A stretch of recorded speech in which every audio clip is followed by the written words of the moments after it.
Continuando con las generalidades de anatomía, el día de hoy vamos a platicar de lo que son los términos de posición y términos de movimiento. Soy el doctor Miguel Ángel Estrada, es un gusto saludarte. Me puedes seguir por Twitter por la cuenta de @anatomiatips. Y nuestros objetivos son en base al tema que vamos a ver. Primero es diferenciar los términos de posición y segundo es diferenciar los términos de movimiento. Para poder nosotros diferenciar los términos de posición, debemos de recordar que tenemos la definición de sujeto anatómico. El sujeto anatómico es el sujeto que nosotros vamos a estudiar en la anatomía y es un sujeto asexuado que mide 170 centímetros de estatura y pesa 70 kilogramos y lo vamos a tener en posición anatómica. Recordemos que la posición anatómica es con el sujeto anatómico en posición de pie, con la mirada hacia el frente, con los brazos adosados hacia los lados, las manos con las palmas hacia adelante en posición de supinación, los pies paralelos, ligeramente separados con lo que son los dedos de los pies dirigidos hacia enfrente. Y vamos a tener planimetría, que es dividir en planos. Tengo tres planos anatómicos principales, que va a ser un plano anatómico que va a pasar por la línea media y me va a dividir en derecha e izquierda, y es el plano medio. Tengo otro plano que también pasa de arriba hacia abajo y que me va a dividir en anterior y posterior y se llama plano frontal o coronal. Y tengo un plano horizontal o axial que pasa por la cicatriz umbilical y me divide en superior e inferior. Entonces, en base a estos tres planos anatómicos, yo voy a poder hacer la diferenciación de los términos de posición. Por ejemplo, en el caso de lo que es el plano frontal o coronal, voy a tener todo lo que queda por enfrente de ese plano y que lo veo en esta vista va a ser anterior o ventral. Y todo lo que veo por detrás de ese plano, como en esta vista, va a ser posterior o dorsal. Por eso decíamos, la región pectoral es anterior. La región de los músculos rectos abdominales son anteriores. La región escapular va a ser dorsal o posterior.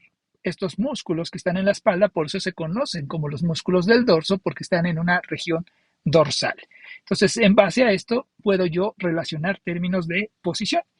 Lo que me quede por arriba de lo que va a ser el plano transverso se va a conocer como superior o craneal. ¿Por qué? Porque se acerca al cráneo. Y lo que me quede por debajo va a ser inferior o caudal porque se acerca a los pies. También lo van a encontrar con el término podálico. Y decíamos, voy a hacer relaciones de comparación. La cabeza es cefálica, los pies son podálicos.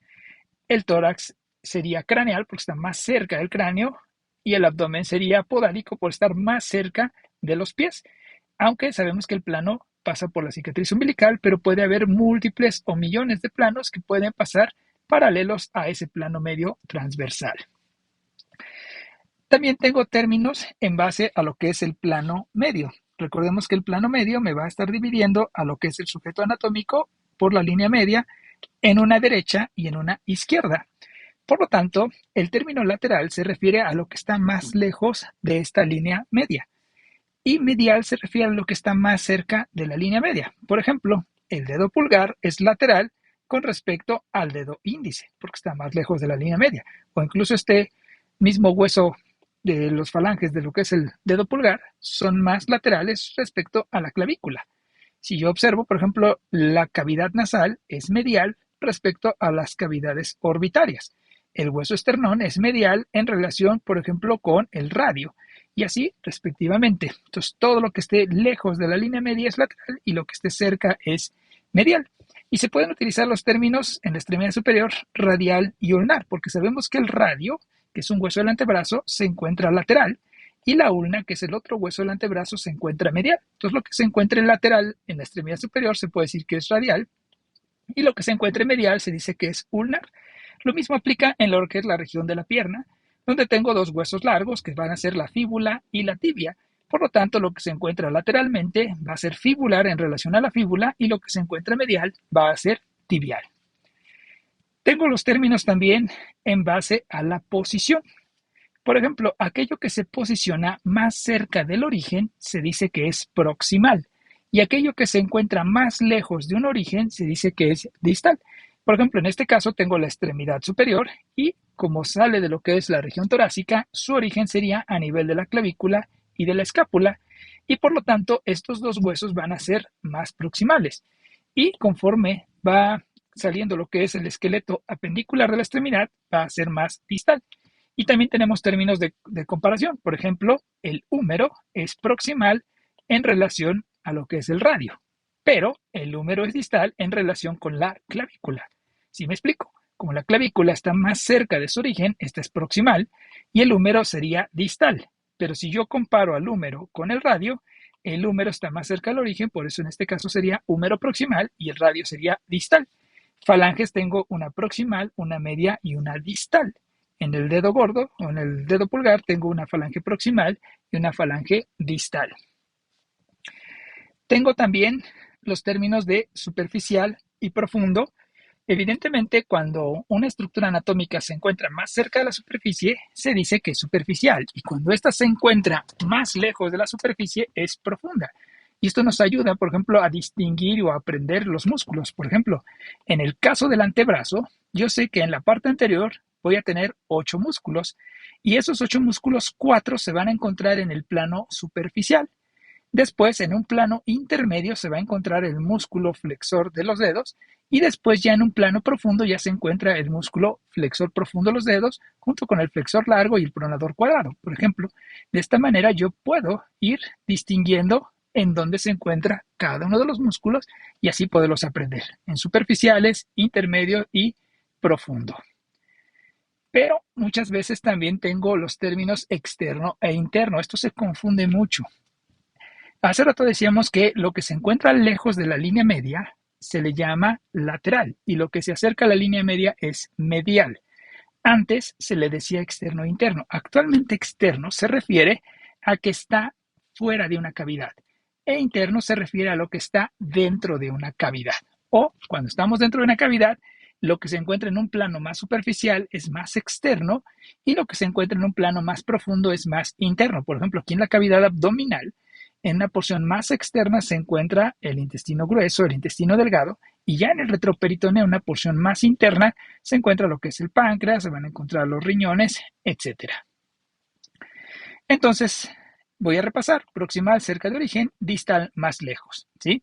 Pero también voy a tener, cuando tengo de un mismo lado una misma estructura anatómica, se dice que es ipsilateral. Por ejemplo, si estoy hablando de la extremidad superior derecha, y un paciente, digamos, se fracturó el húmero y se fracturó el radio.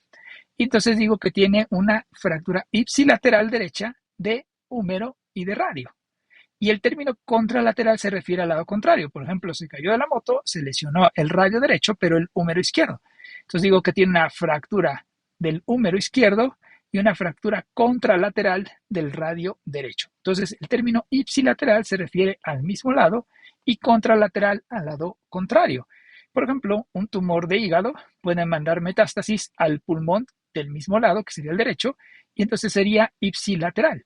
Como yo sé que el hígado está del lado derecho, si yo digo que este invadió el pulmón contralateral, aunque no diga que el hígado es derecho y el pulmón que se afectó es izquierdo, yo sé que el pulmón, pero más bien que el hígado es derecho siempre, y por lo tanto, si me estoy refiriendo a que hubo una invasión contralateral, automáticamente sé que la invasión ocurrió en el lado contrario. Y también tengo lo que van a ser términos de movimiento. Cuando yo tengo un movimiento en el cual se disminuye el ángulo de una articulación o el ángulo entre dos huesos, a eso se le llama flexión. Y cuando ese movimiento amplía el ángulo, se conoce como extensión, ¿sí? En la posición anatómica, las extremidades superiores van a tener principalmente por la parte anterior flexión y por la parte posterior extensión. Y son movimientos que se oponen. Por lo tanto, va a ser un movimiento agonista, que es el que favorece, y un movimiento antagonista, que es el que se contrapone. Puedo flexionar el hombro, puedo flexionar el codo, puedo flexionar la muñeca, puedo flexionar lo que es la cadera, puedo flexionar la rodilla. Incluso puedo hacer flexiones de todo lo que es el tronco, flexión de lo que es la muñeca, flexión de los dedos. Otro término de posición es aducción y abducción. Esto se refiere en relación a la línea media.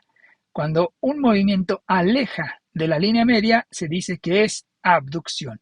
Y cuando un movimiento acerca, se dice que es aducción. Entonces, AB de abducción es hacia afuera. Y AD de adentro es, obviamente, hacia la línea media. Entonces, abducción aleja de la línea media, aducción lo acerca. Puede ser la extremidad superior, puede ser la extremidad inferior, puede ser los dedos, ¿sí? Cuando toda una extremidad va a girar sobre su propio eje, eso se le conoce como rotación. Y dependiendo hacia dónde gira, puede dirigirse lateralmente o puede dirigirse medialmente y hacer una rotación lateral y una rotación medial. Hay movimientos que se oponen a los planos anatómicos. Por ejemplo, el dedo pulgar tiene movimiento de oposición junto con lo que es el dedo meñique y entonces hacen un movimiento de pinza y esto se llama oposición. Y cuando se regresa a su plano natural y a su posición natural se le conoce como reposición. Cuando nosotros tenemos las palmas de la mano dirigidas hacia enfrente en posición anatómica, se dice que están en posición de súplica y a eso se le conoce como supinación. Y cuando nosotros rotamos lo que es el antebrazo dirigiendo la palma hacia lo que es la región posterior, ese movimiento se llama de pronación. Entonces, supinación, la palma hacia enfrente, pronación, la palma hacia la parte posterior. Puedo tener también el plano medio de la mano que me va a generar movimientos de abducción y aducción. Abducción cuando se alejan de la línea media del plano medio de la mano, cuando abrimos los dedos, y aducción cuando cerramos o juntamos los dedos. Decíamos, podemos hacer abducción, aducción también a nivel de lo que es el dedo pulgar, a nivel del dedo meñique, y ya decíamos, puede haber flexión y oposición en el caso del dedo pulgar. Cuando una extremidad también va a rotar con movimientos circulatorios, que pueden ser también en sentido lateral o medial, a eso se conoce como circunducción. En el caso del pie, a nivel del tobillo, solamente existe flexión. Si yo hago una disminución del ángulo del dorso del pie, es una flexión dorsal, y si lo que disminuyo es el ángulo de la región de la planta, es una flexión plantar. Va a haber movimientos en el cual la planta del pie se dirija hacia lo que es la línea media y ese movimiento se llama inversión. Y cuando el movimiento aleja la planta hacia lo que es lejos de la línea media, ese movimiento se llama eversión, como cuando nos torcemos el tobillo.